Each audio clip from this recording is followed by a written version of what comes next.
कई मोड़ आए, कई तूफान गुजरे, लेकिन अडानी ग्रुप रुका नहीं। आज गौतम अडानी का जन्मदिन है और गौतम अडानी ने आज एजीएम में निवेशकों से खुलकर बात की।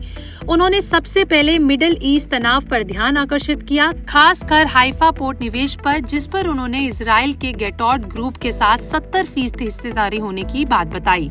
14 जून साल 2025 को ईरान की मिसाइलें इजराइल के हाइफा पोर्ट और पास के रिफाइनरी पर गिरी थी, लेकिन अडानी ने कहा कि कामकाज पर कोई असर नहीं पड़ा।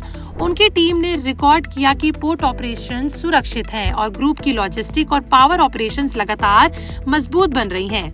बता दें कि हाइफा पोर्ट का कुल कार्गो वॉल्यूम का 3% अडानी के हिस्से में आता है।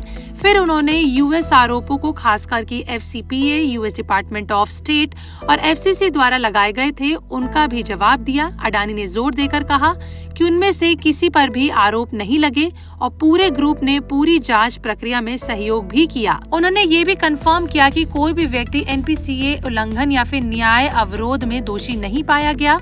इस दौरान उन्होंने ये मोटिवेशनल स्टेटमेंट भी साझा करते हुए बताया कि कोई मोड़ आए, कई तूफान आए, लेकिन कारवां रुका नहीं। उन्होंने हिंडनबर्ग जैसे शॉर्ट सेलर आरोपों को डिजाइन टू डिफेम कहा, लेकिन इसके साथ ये भी कहा कि ग्रुप की क्षमता और विश्वास और मजबूत हुआ है। उन्होंने 5 साल के लिए वार्षिक 15 से 20 बिलियन डॉलर सालाना निवेश की जानकारी भी निवेशकों को दी, जिससे इंफ्रास्ट्रक्चर, एयरपोर्ट, पोर्ट्स और रिन्यूएबल एनर्जी जैसे क्षेत्रों में विकास होगा और उसके साथ विस्तार भी होगा। रिन्यूएबल एनर्जी में फाइनेंशियल ईयर साल 2030 तक 50 GW कैपेसिटी खाड़वा हाइब्रिड पार्क बनाने का लक्ष्य है। इसके साथ ही पोर्ट नेटवर्क का नंबर भी 15 डोमेस्टिक और 5 इंटरनेशनल होने की बात कही, जिसमें हाइफा भी इंक्लूडेड है। इसके अलावा भारत के सबसे बड़े एयरपोर्ट ऑपरेटर के रूप में विस्तार भी करेंगे। बता दें कि फाइनेंशियल ईयर साल 2024 में एमबीटा रिकॉर्ड 82,917 करोड़ के करीब रहा। वहीं पीएटी 40,129 करोड़ के करीब रहा, जो कि ग्रुप की मजबूत फाइनेंशियल स्थिति का सूचक है।